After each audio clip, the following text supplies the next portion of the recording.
तो फिल्म की शुरुआत होती है 1914 में। इजिप्ट के पिरामिड्स में हमें आर्कियोलॉजिस्ट को दिखाया जाता है। ड्राइंग्स के जरिए पता चलता है कि बहुत जल्द ही ये दुनिया खत्म होने वाली है। यहाँ पर एक प्रीस्ट भी था जिसने आर्कियोलॉजिस्ट की ये बात सुन ली। वो नहीं चाहता था कि ये बात दुनिया को पता चले, इसीलिए वो आर्कियोलॉजिस्ट के पानी में जहर मिलाकर उसे पिलाने की कोशिश करता है। लेकिन आर्कियोलॉजिस्ट वो पानी फेंक देता है और कहता है कि आज हमने बहुत बड़ी खोज की है, आज जश्न का दिन है।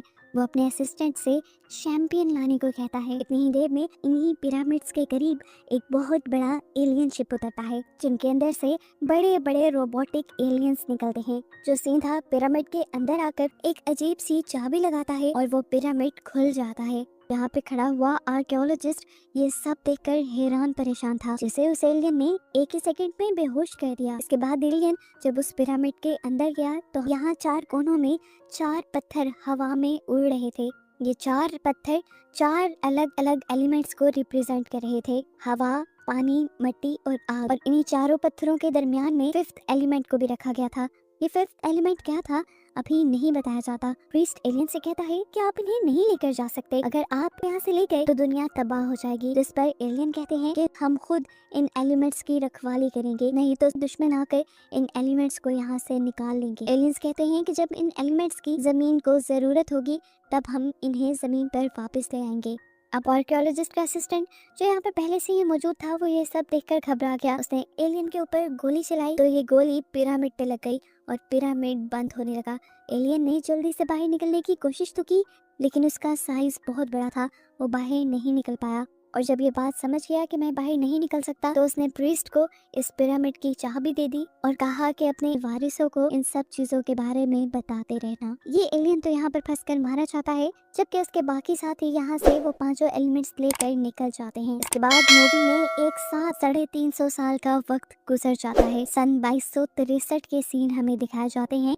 एक फायर बॉल को दिखाया जाता है जो तेजी से जमीन की तरफ बढ़ रही थी, जमीन को तबाह करने के लिए। नासा के लोग इसे डिस्ट्रॉय करना चाहते हैं ताकि अर्थ को बचाया जा सके, लेकिन यहीं पर मीटिंग में एक प्रीस्ट भी होता है जो इनसे कहता है कि आप लोग इसे तबाह नहीं कर सकते। जमीन को बचाने के लिए जल्द ही कुछ एलियंस जमीन पर आएंगे जिनके पास 5 एलिमेंट्स हैं, जिससे ये दुनिया बच जाएगी। पता चलता है कि ये प्रीस्ट 1914 में दिखाए जाने वाले प्रीस्ट का वारिस था। यहाँ के प्रेसिडेंट को प्रीस्ट की बातों पे यकीन नहीं था, इसीलिए वो अपने कुछ छोटे स्पेसशिप उस आग के गोले के पास भेजते हैं ये जानने के लिए कि वो आग का गोला असल में है क्या वो कोई स्पेसशिप है या उसके अंदर कोई एलियन है। तो ये लोग उससे कांटेक्ट करने की भी कोशिश करें, लेकिन वो आग का गोला इतना ज्यादा गर्म था कि उसके करीब स्पेसशिप नहीं जा पाती। इसके बाद प्रेसिडेंट उस आग के गोले को तबाह करने का फैसला कर लेते हैं। छोटे छोटे रॉकेट उस पर लॉन्च किए जाते हैं, तो वो आग का गोला टूटकर गिरता नहीं बल्कि साइज में और कई गुना बड़ा हो जाता है, यहाँ तक कि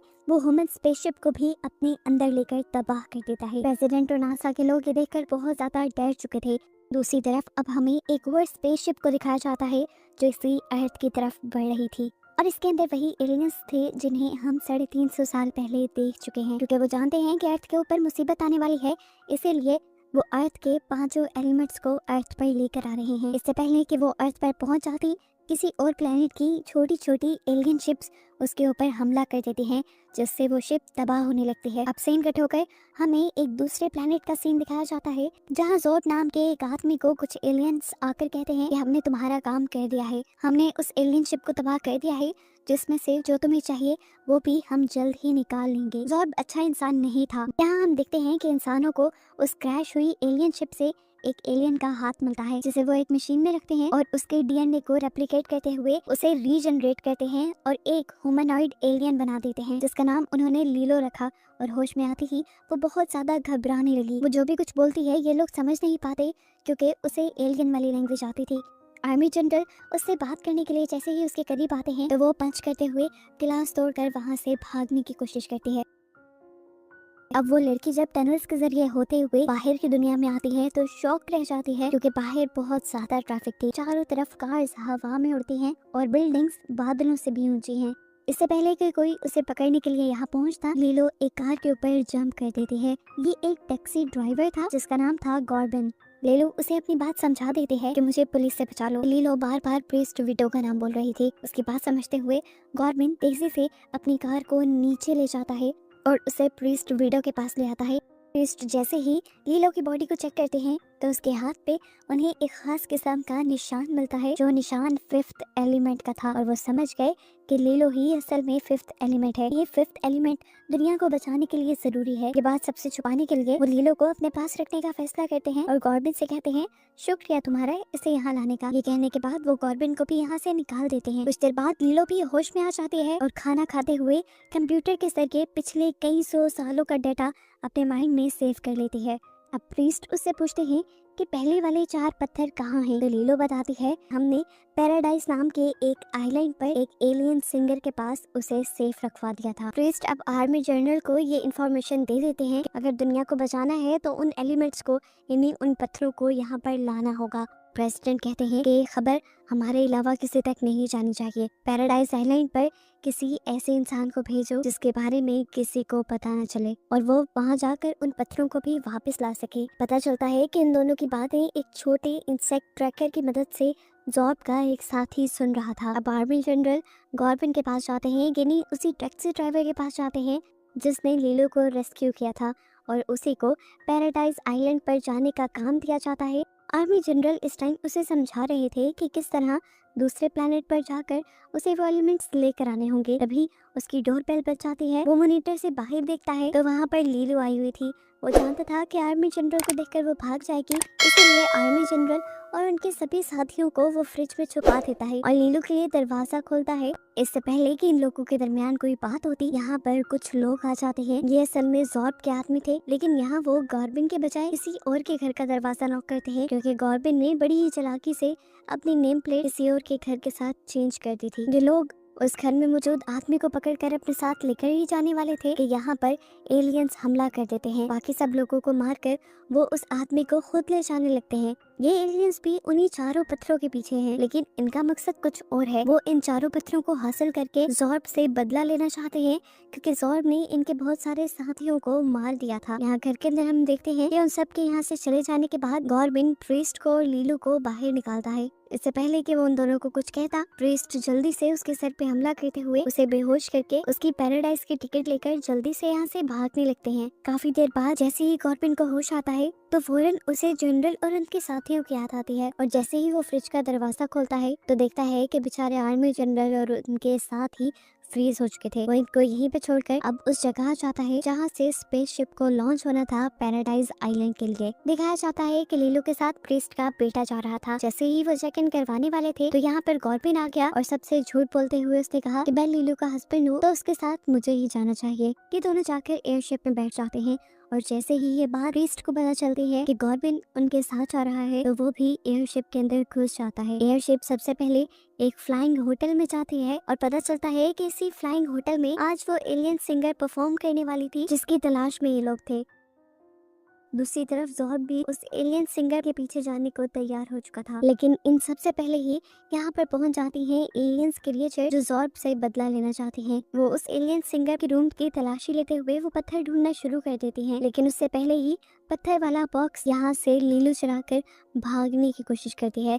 इससे पहले कि वो भाग पाती जॉर्ब उसे गन पॉइंट पे ले लेता है। लीलो को इस टाइम अपनी जान भी बचानी थी, क्योंकि वो जानती थी वो खुद भी एक एलिमेंट है, इसलिए जॉर्ब की तरफ वो वही बॉक्स फेंक कर यहाँ से भागने की कोशिश करती है, लेकिन जॉर्ब उस पर धड़ाधड़ वार करता रहता है। लीलो अपने आप को टनल में छुपा कर बचा तो लेती है, लेकिन अब वो बहुत ज्यादा जख्मी हो चुकी थी। हम देखते हैं कि वो एलियंस यहाँ कॉन्सर्ट में हमला कर देते हैं। कॉन्सर्ट में अफरा तफरी मच जाती है, सभी लोग यहाँ से भागने लग जाते हैं। एक गोली एलियन सिंगर को भी लग जाती है और उसे इस टाइम गॉर्ब आकर पकड़ता है। वो एलियन सिंगर उससे कहती है, तुम जल्दी से जाकर लीलो को बचाओ, उसकी जान खतरे में है। और वो सिंगर उसे ये भी बताती है कि वो 4 पत्थर इस टाइम मेरे अंदर हैं। ये कहते ही वो एलियन सिंगर मर जाती है और गॉर्बियन उसके पेट को चीरते हुए उसके अंदर से 4 पत्थर निकाल लेता है। यहाँ दिखाया जाता है कि जॉर्ब ने इस फ्लाइंग होटल में एक टाइम बॉम्ब लगा दिया था, जिसके बाद वो बॉक्स को लेकर अपनी स्पेसशिप के अंदर चला जाता है। लेकिन जैसे ही वो बॉक्स खोलता है तो उसे शॉक लगता है कि इस बॉक्स में वो एलिमेंट्स नहीं थे। वो अब पागल हो चुका था, अब तो उसकी दिमागी हालत भी बिगड़ने लगी थी। दोबारा वो पत्थरों को हासिल करने के लिए उसी फ्लाइंग होटल में आ जाता है जहाँ पर उसने टाइम बॉम्ब लगाया था।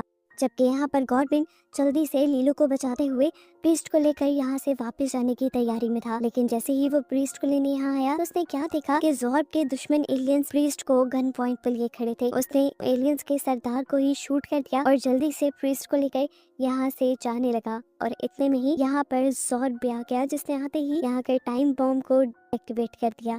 ब्लास्ट हो जाता है। शुक्र था कि गॉर्बिन की एयरशिप को इस धमाके से ज्यादा नुकसान नहीं हुआ था, क्योंकि वो चंद ही मिनट पहले ही यहाँ से निकला था। ये लोग सीधा इजिप्ट के उन पिरामिड्स में जाते हैं जहाँ पर पहले उन एलिमेंट्स को रखा गया था। ये लोग चारों पिलर्स पे अब उन एलिमेंट्स को रख देते हैं, लेकिन देखते हैं कि इनको रखने से भी अभी कुछ नहीं हुआ। तभी गॉर्बिन को याद आता है ये चारों पत्थर असल में हवा, पानी, मिट्टी और आग को रिप्रेजेंट करते हैं, इसलिए वो जल्दी से एक के ऊपर फूंक मारता है तो वो एक्टिवेट हो जाता है। प्रीस्ट एक पत्थर पे अपना पसीना डालता है तो वो भी एक्टिवेट हो जाता है। प्रीस्ट का बेटा दूसरे पत्थर के ऊपर मिट्टी डालता है, इस तरह वो भी एक्टिवेट हो जाता है। लेकिन अब ये लोग आग कहाँ से लाते? शुक्र था कि गॉर्बिन के पास एक मैच बॉक्स था जिसके अंदर एक ही मैच स्टिक थी। उसने बहुत उम्मीद से उसे जलाया और इस तरह चौथा पत्थर यानी आग वाला एलिमेंट भी एक्टिवेट हो गया। इन चारों पत्थरों के एक्टिवेट होते ही ये चारों पत्थर अपना कनेक्शन लीलो के साथ बनाते हैं, यानी फिफ्थ एलिमेंट के साथ बनाते हैं, जिसमें से एक तेज रोशनी बाहर निकलती है। वो तेज रोशनी जाकर उस जलते हुए आग के गोले को फ्रीज कर देती है, जो अर्थ को तबाह करने के लिए हर सेकंड अर्थ के करीब बढ़ रहा था। वो आग का गोला वहीं पर रुक जाता है और इस तरह फाइनली